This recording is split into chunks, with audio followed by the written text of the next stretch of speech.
Good morning, everybody. This is Diggs. It's another beautiful day out here in the Pacific Northwest, and today we're going to be taking a look at Astoria. We're going to do like a first sneak peek since I haven't seen much about him. I've heard a lot about him. I've kind of viewed over his WoTV calc just a little bit. We're also going to look at Garble EX and Elshira EX that just came out on the JP side this week. So let's go ahead and dig in. There's a lot going here in kind of the mastery ability and TMR side that I really love with Astoria, and that's going to be the HP 10% and AoE resistance 10 that he does have in his mastery ability. That's on top of the HP 10% water attack 15 for water allies, so he's going to be pretty chunky right away is what we can tell. His TMR, while not the best, is really interesting.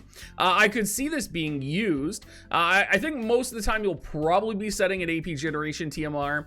But the fact that you have agility 25% for 3 turns, attack 40% for 3 turns is very powerful, as well as, of course, being an auto bravery TMR. That's always something we love to see, we love to have. So whenever one of these comes out on the JP or the global side, we want to make sure that people know. His subjobs are Sniper and Strider, and his main weapon is a katana. Let's take a look at his, well, before we look at skills, let's look at his stats and resistances. He pretty much has 10% resistance to everything except striking. He has stun resistance, disable resistance. He's 10% resistant to confusion. He comes in at 567 attack, 68 agility, 238 dexterity, critical hit rate 17, and HP 4200. So he's going to be kind of a chonky brawler character, it looks like. Taking a look at his support abilities here, it does look like, let me just throw the translate on here. It does look like his primary job is going to have practice offense, which will be attack 24%, increase acquired AP 40. Sniper is going to give him long range, so range +1. His other main job ability, body, is going to give him HP 12%, slash resistance 12%, which is really powerful. Stack that on top of the slash resistance he already has and the HP up he already has, and he's looking a little scary. He also has, from the Strider subjob, Wild Instinct, which is accuracy 25 and defense penetration 40. This is probably going to be pretty important, and I actually think you may be setting this more often than potentially body or practice offense, just because I know at the current state where JP is at, they're having a lot of evasion with lock, so I'm thinking probably they're going to be setting accuracy. Sniper secret, missile attack up, and luck up. Maybe you'll be setting this if you do want him to become more of kind of an evasion creature. We'll have to see. He has 2 preemptive counters. You're probably going to be setting his main counter though. It does have a chance to, so a 30% chance to proc. It's a 121% slashing attack that increases AP 5 to 20 for self. And you can see it does have 2 range with a range height of 2. So preemptive increases your AP, 121% modifier, and it's slash based is going to be really powerful. Everybody is going to be setting that. In his main kit, he is going to have Dispel Auto Revive on his primary attack, and that's going to be 4 range and range height 1. That's just going to ruin a lot of people's days. I can see this being utilized and loved, and I just think people are absolutely going to hate it. He has the ability Indomitable, which is going to basically give him guts. And then while he has guts on, he's going to have defense penetration 40 and decrease AP consumption 33 is my understanding. And then when he gets the EX upgrade here, he gets 2 casts of that, which is pretty cool. Black Break, which turns into X Break, is a very interesting X-shaped attack. AoE height, range height 1, it'll decrease defense 30 for 3 turns to target. I love X-shaped attacks because people are not prepared to plan against X-shaped attacks, and I think this is going to throw so many people off. The only really other X-shaped attack in the game that I actively think about is Victoria's LB, and honestly, that is like the bane of so many people's existence, and it reaches much further than people expect. So I expect this to be a very powerful ability. He also has a 100% hit attack. It's called Fantastic Blade. It looks like it's a 3/ horizontal, and he can do it within 3 spaces on either side of him with AoE height 1, range height 1, which is incredible. So maybe you won't be setting you might not be setting that accuracy up if you have 100% hit. We'll have to kind of wait and see. He also has a buff around himself, which increases slash resistance 25% for 3 turns to allies, increases max HP and HP raised, and restore HP raised 20% for 3 turns to allies, and then absorb 30% of the damage done for 3 turns for self, so it gives him a little bit of a barrier. And finally, his job level 25 ability, range height 1, barrier break, or physical barrier break, is going to be absolutely incredible. Now, in terms of sub-jobs, he does have some interesting sub-jobs. Live Broken, decrease AP. Look at the range on this thing. You may be not subbing this because this may throw your AI off, but very cool. He also has a slow-pointed blade. It doesn't say that it has piercing, so that would be one thing I'm interested in. In terms of sub-job, though, you have Sniper, and you also have Strider down here. Strider gives attack up and spirit up. Strider also gives access to a multi-hit 2-hit attack. You also have a break in there and slash resist penetration and accuracy. I think most likely you're going to be subbing Strider. If you do go Sniper, though, Sniper will be more interesting on the GL side because we do have Lara Croft, so it might be possible we see his sub Sniper utilized more on the GL side. It'll be really interesting to see.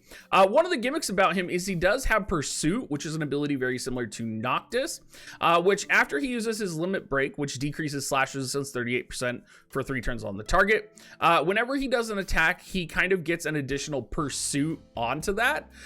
It's very similar to Noctis, except it's attack based, it's not magic based. So people are seeing a lot higher damage numbers off of that Pursuit than previous, which does mean that you may hit, proc, you may proc Guts, and then you'll hit again with the Pursuit and kill the opponent, especially since you have Dispel Auto Revive. So I think, the kind of hype so far around Alstor has been really high, and I think it should be for good reason. Let's go ahead, though, and take a look at Garvall and Ellshra EX. Garvall, one of the best units in the game, obviously. I think he was touted between him and Ellshra as the strongest level 99 unit in the game overall. Even nowadays, he's still used in dark compositions, and I'm expecting his EX here. I haven't looked at it yet, but I'm expecting it to be pretty powerful. So let's see here. He gets... So one of his abilities from Sub Energist, or from Main Job Energist, was increased magic 30%. He now gets HP 12%, magic 30%. I mean, okay, that's pretty cool. I'm not sure I would set this over Super Active and Mage's Protection. Maybe. HP 12% seems a little bit weird. Maybe they're just trying to make him a bit more durable. Let's see down here. He also got an upgrade to his reduced physical damage taken. So his barrier, is it a barrier? It looks like it's a barrier. Reduce the damage taken 50% for 3 turns to self, whether it's physical or magical. That's pretty good. And then increase spirit penetration 50 for 3 turns to self and a 200% attack. And that's his primary job level 25 ability. Range height 2 and kind of takes down the opponent pretty far for range. So we'll probably be seeing him using this a lot, I would imagine. It is a magic based attack as well. Just kind of looking at his other kit here, see if he would use any other ability. But I think he'll probably be using that as his primary attack. Actually, Detonation Rush he'll probably still use a lot. But the Spirit Penetration 50 is so powerful. Overall, I would say this is pretty good.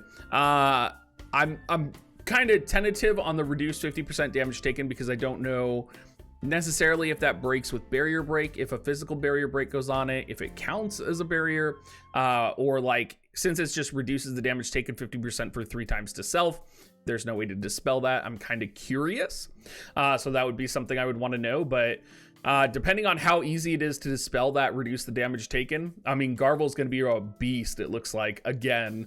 And this isn't even considering his base stats, which I'm sure are going to increase with his job level 120. So He's going to be a bit of a monster. Ellshra recently is probably my highest rated MR unit in the game. I love Ellshra. I think she is incredible, and I think she's literally, well, okay, it would be, yeah, she's up there. She's up there. She's like in my top 3. I'll put it there. But let's take a look at her skills. No passive increases.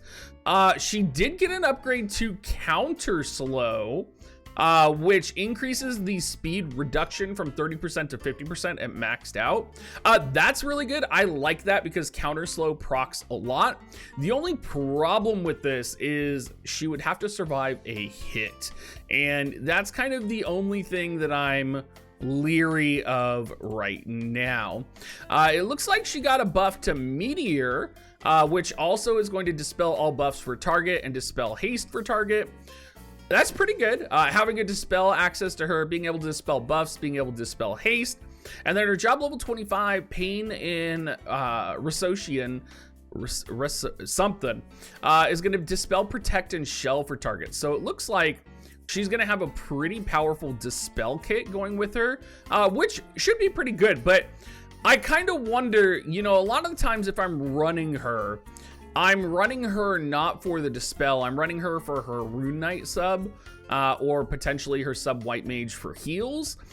Very rarely am I actually using her for damage or for quicken. Maybe in Light Element Select Quest, this will give her a lot more power.